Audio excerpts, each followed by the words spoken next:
What's going on, everybody? Henry Washington here from Bigger Pockets. And I know in this economic climate, it can be super scary to think about starting investing, but there are several ways you can still get started even in this climate. And today we're going to talk about one of those methods, which is my favorite method, called house hacking. So stick with us and we'll show you all about what house hacking is and how you can do it in this climate right now.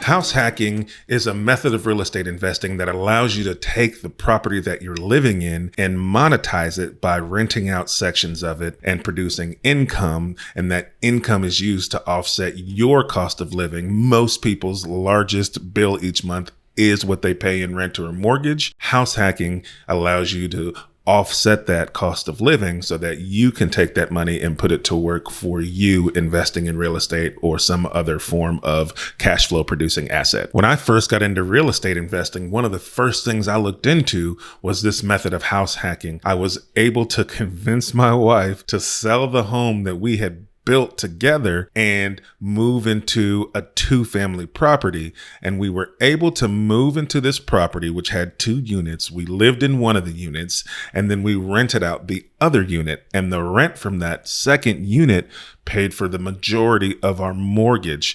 And we went from paying around $1,200 a month in a mortgage payment to around $200 to $300 a month in the additional mortgage that wasn't covered by the tenant living in the second unit. And so that essentially allowed us to save up about $1,000 a month. And what we did was we saved that $1,000 each and every month and we put it in a savings account. We lived in this property for 2 years. And after 2 years of living there, we had about $24,000 in our savings account, which was a huge blessing. And we were able to take that $24,000 and we used it as a down payment on our dream home, which we live in now. And that allowed us to put the down payment down. And when we did that, we moved out of the unit that we were living in and we were able to rent that unit out, which created a surplus of money. We took that surplus of money and now that surplus pays for about half of our mortgage at the dream house that we're living in. And so just by doing this one method of house hacking, we were able to change our lives, move into our dream house, and have our tenants from our house hack pay for half of that dream home. When I tell you it's my favorite strategy, I'm speaking from experience. I love it. So let's dive into how you can do it too. So we're going to approach this from 2 perspectives. 1, why you should house hack, and 2, how do you house hack?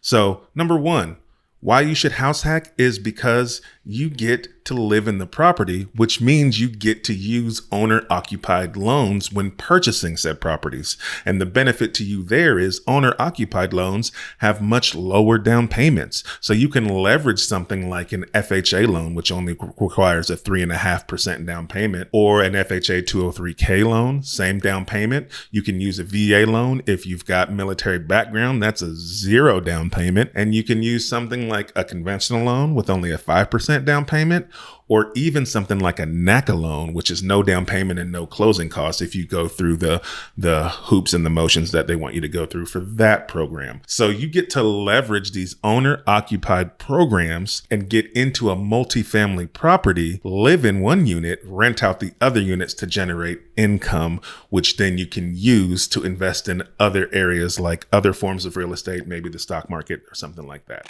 All right, another great reason for why you should house hack is the fact that it's cheaper for you. I mean, if you're going to be an investor anyway, to buy a single family house first before you buy your rental property is a more expensive route to go. And so if you can leverage this house hacking strategy to buy your multifamily home first, it's a lot cheaper for you. And let me break down why. If you're going to be an investor and you decide, I'm going to buy my personal home first, I'm going to get that all secured and get moved in there, and then we'll look at buying a multifamily home. Here's what it's going to cost you.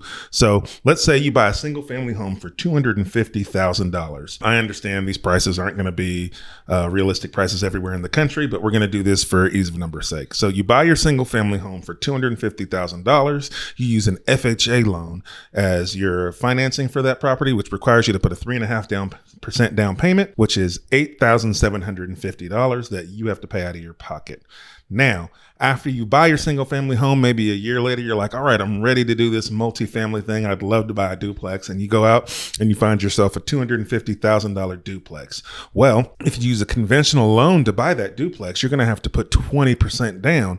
That's a $50,000 down payment. If you take that $50,000 that you put down on your duplex plus the $8,750 that you put down in your single family home, that's $58,750 that you paid out of your pocket. Now, if you just simply reverse that and you buy your multifamily house first, let's say you buy that duplex for $250 first, you live in one side and you rent the other side, you use your FHA loan to buy it, that 3.5% down, so that's your $8,750 down payment. And then a year later, after living there for a year, you buy your single family home and you buy it for $250,000. You use a conventional loan that allows you to put only 5% down because you're going to live in that property. And so that's a $12,500 down payment. Also, remember, you offset your cost of living by living in the multifamily first. And if you were saving the money you were offsetting and putting that in an account, then you've got more than enough to cover the $12,500 to pay for your down payment on your single family home. So if you look at your two down payments, you've got your $8,750 for your multifamily, then your $12,500 for your single family. That's only $21,250 compared to the $58,750 you paid if you'd have bought those exact same two properties, just in a different order. That's a difference of $37,500 that you could keep in your pocket by buying your multifamily first. And so that's why house hacking can be a super beneficial strategy for you. And it saves you lots of money. Plus, the money you're using for this down payment is money that you saved by house hacking first. And we didn't even cover that the tenant that was living on the other side is now, when you move out, you have a new side to rent out, and then that new rent is going to pay half of your mortgage at your new dream house. Okay, now that we know why we're going to house hack, let's talk about how to house hack. And that boils down to two steps. One is, how do you find these properties to house hack? And two, how do you get them paid for or financed? So let's jump into it. All right, y'all. So I hear it all the time. One of the biggest objections to house hacking is, I don't want to share walls, or my spouse doesn't want to share walls. And I'm here to tell you that you can absolutely house hack and not share walls if that's what you choose to do. We're standing right here in front of my house hack.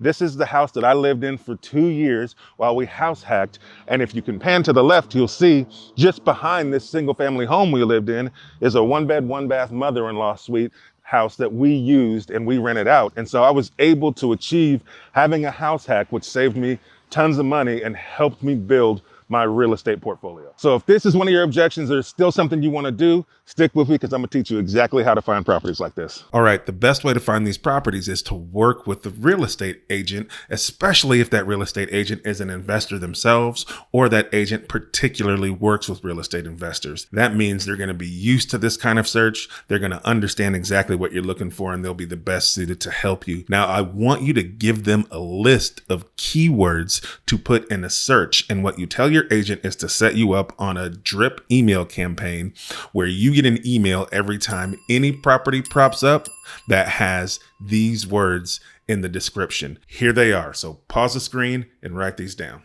These words are just simple terms that describe multifamily properties in various parts of the country. Sometimes you'll hear them called duplexes or triplexes. Sometimes you'll hear them called 2 flats or 3 flats.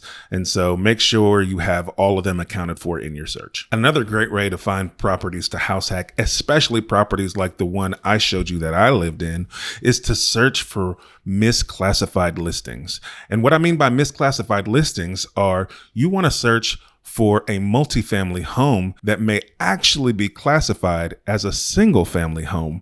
And so when you're doing a multifamily search, it won't pop up. But if you were to do a single family search and use some certain keywords to look for in the description, you might find yourself a property that's actually a multifamily home that's spelled out as a single family in the MLS. And so things you want to be looking for are words like this. Pause the screen, take a look at these words, write them down.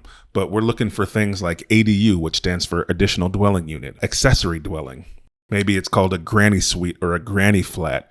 or an in-law suite. What you're looking for are properties that have an additional unit. It could be attached or detached, but as long as that unit has a kitchen and a bathroom separate from the main house kitchen and bathroom and its own separate entrance, it can be used as a multifamily property. And get creative, even if it doesn't have its own separate entrance, but has all the other factors, and you can find a place to add a separate entrance, then you're finding yourself an opportunity to turn a single family into a multifamily and use it as a house hack. So get creative with your search. Make sure your realtor has these keywords in their search and check out everything that pops up. You may find yourself a multifamily house hack that was classified as a single family. All right, now that you know how to find your house hack, let's talk about how you're going to buy the house hack that you want to live in. Best way to do this is to leverage owner-occupied loans. So you want to look at things like the FHA program. It's the most popular program to buy homes like this that you can use as a house hack because it only requires you to put 3.5% down. That low cost of entry allows you to get into up to a 4-unit property that you can use to house hack. You're going to have to follow the same guidelines that a FHA for a single family would use. So you need to meet the credit requirements, and you also need to have the funds to bring for your closing costs and your down payment. Some other programs you can look at that you can use to buy a 1 to 4 unit property are a conventional loan. It's typically going to cost about 5% down when you use a conventional loan, and you may have to do some looking around to find a lender that'll let you put 5% down. Some want a little more than that, even though it is an owner-occupied loan because it has a few more units. So do some shopping around. Don't just take the first answer you get from the first lender you talk to if they require you to put more than 5% down. You can also look at programs like the FHA 203K program.